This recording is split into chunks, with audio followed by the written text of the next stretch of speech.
I don't even know how to answer that question. I can't even imagine. I mean, imagine the place you grew up,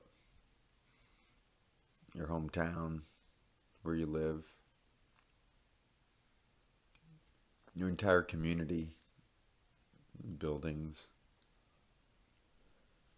your family, friends, coworkers, businesses, your property, your home.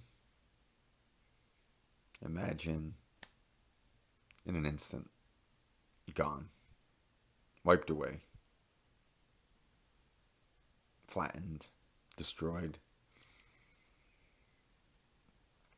losing friends and loved ones. The to even try to comprehend the loss is just it's mind blowing.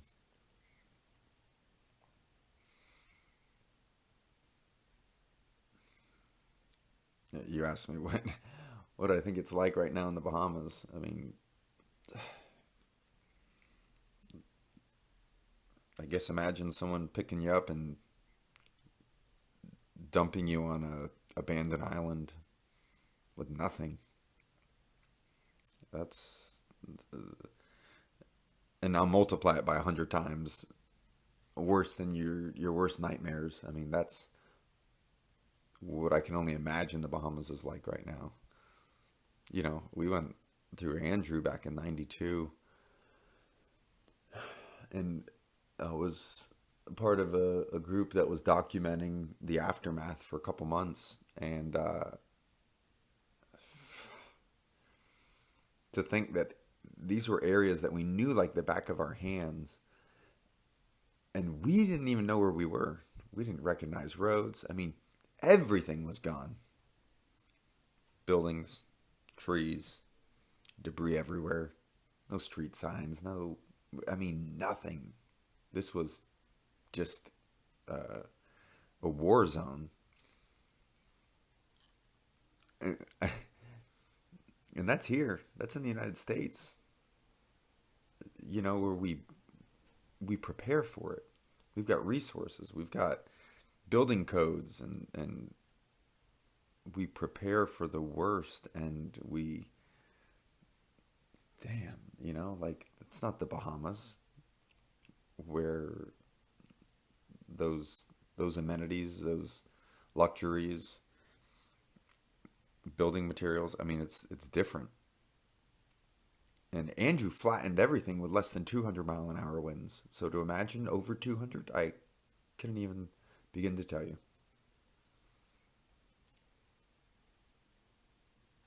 It's what is going on right now. The the state of emergency for our neighbors that are less than 100 miles away from us. I mean, less than 100 miles away. That's driving from Miami to West Palm Beach. You have people that are dead in the streets. You have people that are living a nightmare. The storm is bad to endure, but the aftermath, that's the worst part. You ask anybody who's been through something, a major catastrophe like this, and they'll tell you what they're going through right now. The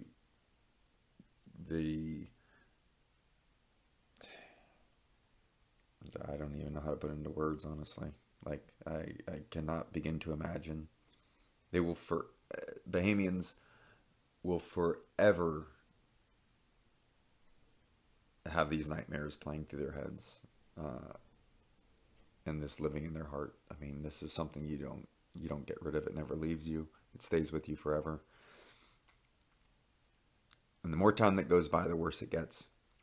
They're stuck. I mean, there's no infrastructure there whatsoever. You can't fly goods in.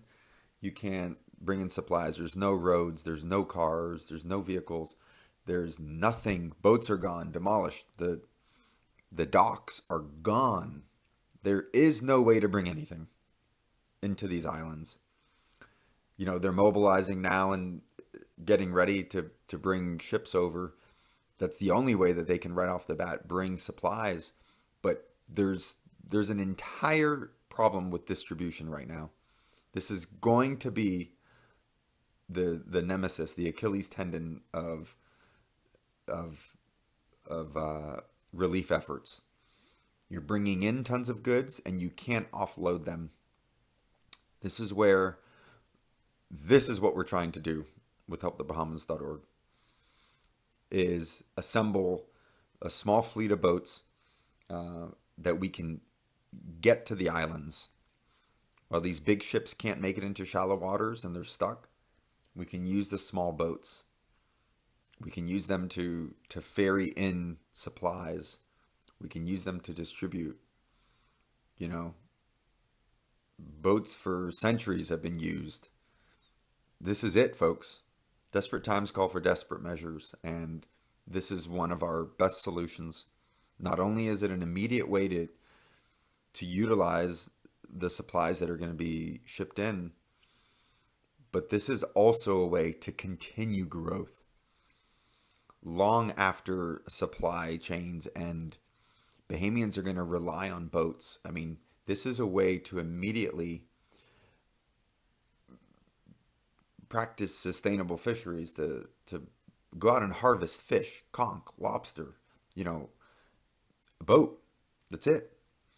A boat can be the key to surviving. I mean, all you need is a boat or two in each community. And I mean, you've got the ability to feed an entire community. That's what we're trying to do. We're trying to assemble this small fleet of used boats, get them there. So this is what we're asking. This is what we need you guys to do. This is what this is all about, is any boat, whatever you have. You have an old skiff sitting in your backyard. Does it float? Good enough. Let's do it. We're trying to source good used motors right now, potentially work with a manufacturer to get a heavy discount, get some reliable motors on these little skiffs. We've got a big ship here that's willing to take the small boats over. This is it. This is a major way to make a difference. And then by leaving these boats with the Bahamians, we're then giving them a tool. We're leaving them with a means to continue progression, to continue building the community, to surviving.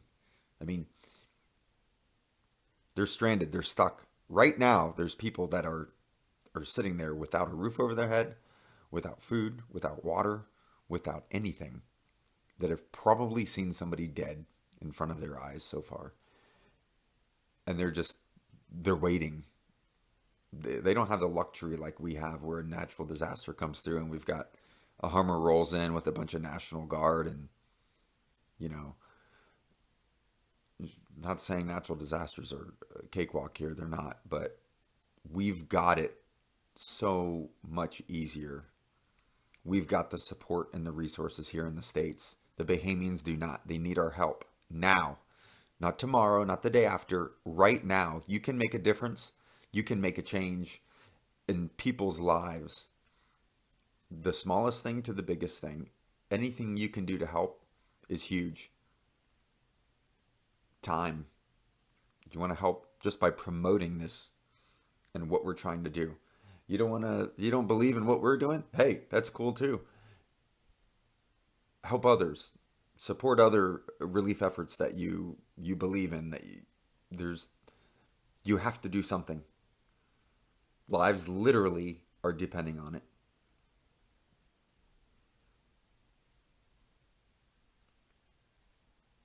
Thank you for listening. Take action and make a difference. God bless.